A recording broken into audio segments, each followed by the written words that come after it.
Hello students.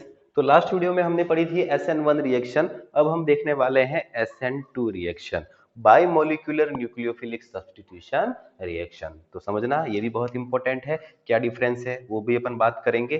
तो SN2 reaction जो होती है आपकी, वो होती है सिंगल स्टेप में, जबकि SN1 कितनी स्टेप में हो रही थी, 2 स्टेप्स में, और SN2 सिंगल स्टेप में हो जाती है। मतलब क्या होता है इसके अंदर, इधर समझना। SN2 में क्या होता है कि जो अल्काइल हैलाइड होता है आपका, उसमें फर्स्ट स्टेप मतलब एक ही स्टेप होती है, वही रेट डिटरमिनिंग स्टेप होती है। इसमें जो अल्काइल हैलाइड होता है और जब न्यूक्लियोफाइल जो होते हैं वो एक साथ रिएक्ट करते हैं। मतलब इसमें न्यूक्लियोफाइल जो है वो बैक साइड से अटैक करता है अल्काइल हैलाइड के ऊपर, और साइमल्टेनियसली उसी टाइम आपका जो ये अल्काइल हैलाइड का जो बॉन्ड क्लीवेज है वो भी होता है। मतलब क्या होता है कि जैसे अल्काइल हैलाइड है, न्यूक्लियोफाइल का अटैक करना और हेलोजन का निकलना, ये दोनों काम जो है वो एक साथ होते हैं। इसलिए यहां पर कोई इंटरमीडिएट नहीं बनता, यहां पर बनती है एक ट्रांजिशन स्टेट। ये ट्रांजिशन स्टेट क्या है, ये जस्ट आपको समझाने के लिए कि न्यूक्लियोफाइल और इस कार्बन के बीच में जो बॉन्ड है वो फॉर्म हो रहा है, और कार्बन और हेलोजन का जो बॉन्ड है वो क्या हो रहा है, ब्रेक हो रहा है। तो इसको अपन बोल देते हैं ट्रांजिशन स्टेट, और फाइनली क्या हो जाएगा, आपको मिल जाएगा आपका प्रोडक्ट। ठीक है ना। तो ये जो रिएक्शन होती है वो एक ही स्टेप में हो जाती है, इसलिए यही इसकी रेट डिटरमिनिंग स्टेप हो जाएगी। और आप इधर देखो, इस रेट डिटरमिनिंग स्टेप के अंदर कितने मॉलिक्यूल्स पार्ट ले रहे हैं, 2। इसीलिए इस रिएक्शन की मॉलिक्यूलरिटी भी कितनी हो जाएगी, 2। That's why this is bimolecular nucleophilic substitution. जबकि वहां पर SN1 में क्या था, एक ही मॉलिक्यूल पार्ट ले रहा था, इसलिए वो यूनिमोलिकुलर न्यूक्लियोफिलिक सब्स्टिट्यूशन था।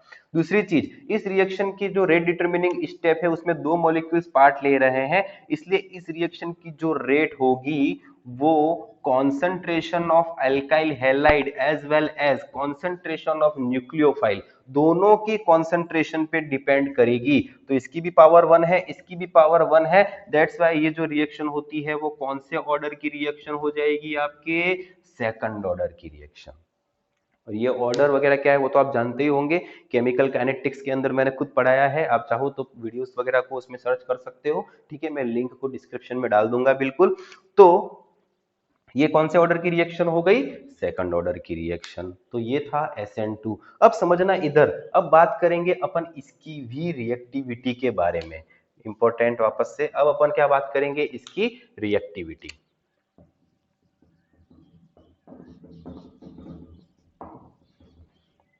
देखो SN1 में क्या हो रहा था, कार्बोकैटायन बन रहा था, तो वहां अपन ने क्या बोला कि जितना ज्यादा स्टेबल कार्बोकैटायन उतनी SN1 की रिएक्टिविटी क्या हो जाएगी, ज्यादा। पर SN2 में क्या होता है, कार्बोकैटायन तो बनता नहीं है।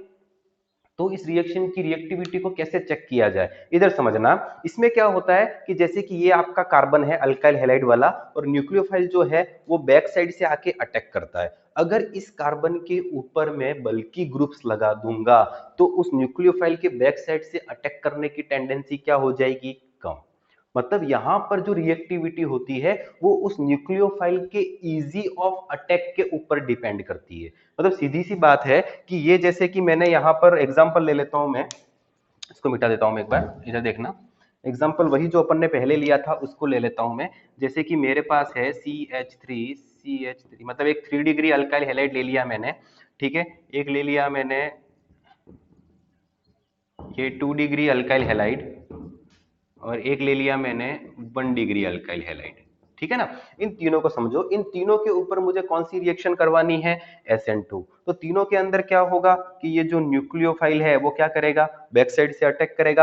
अब इस कार्बन के ऊपर पीछे 1 2 3 CH3 लगे हुए हैं, ठीक है। 2 डिग्री के अंदर पीछे खाली 2 CH3 है, और 1 डिग्री के अंदर एक ही CH3 है। तो आप खुद सोचो कि न्यूक्लियोफाइल जो है उसको बैक साइड से अटैक करने के लिए सबसे इजी वे कौन सा रहेगा, ऑब्वियसली 1 डिग्री वाला।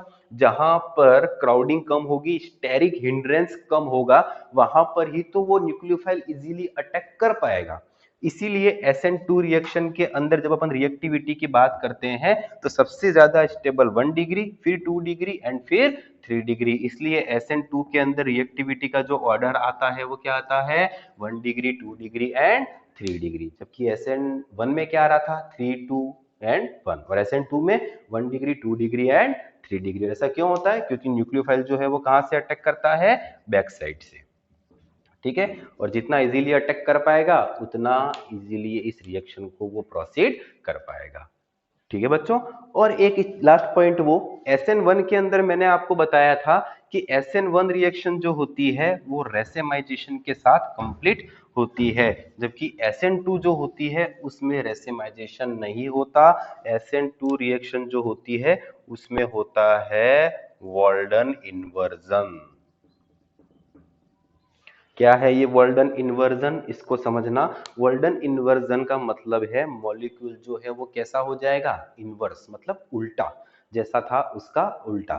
ठीक है ना, जैसे कि आप एग्जांपल के लिए इधर देखो, जैसे कि ये कार्बन था, यहाँ पर मैंने कोई 3 ग्रुप लगा दिए और ये मेरा हेलोजन है। ठीक है ना, क्या होगा? जैसे ही न्यूक्लियोफाइल अटैक करने के लिए आएगा, न्यूक्लियोफाइल कहाँ से अटैक करेगा? बैक साइड से। यहाँ से आपका ये हेलोजन निकल रहा है, तो ट्रांजिशन स्टेट बना देता हूँ एक बार में। ये क्या हो जाएगा? ये कार्बन, ये उसकी 3 वैलेंसी, ये आपका हेलोजन निकल रहा है, और ये आपका न्यूक्लियोफाइल जो है वो क्या हो रहा है? अटैच हो रहा है, और फाइनली यहाँ से हेलोजन क्या हो जाएगा? निकल जाएगा। पर न्यूक्लियोफाइल किस साइड जुड़ेगा? Opposite side.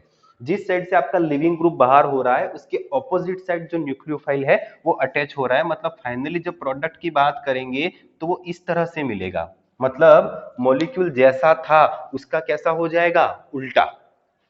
जो पॉइंट्स यहाँ थे वो उस साइड चले जाएंगे। ठीक है ना, इसी को हम क्या बोलते हैं? Walden inversion. अगर आपने ऑप्टिकली एक्टिव कंपाउंड लिए जैसे कि डेस्ट्रो था, तो वो एक तरह से मिरर इमेज की तरह मॉलिक्यूल जो होता है वो कैसा हो जाता है? उल्टा हो जाता है। इसीलिए हम बोलते हैं कि SN2 रिएक्शन में तो क्या होता है? वॉल्डन इन्वर्जन होता है। ठीक है बच्चों।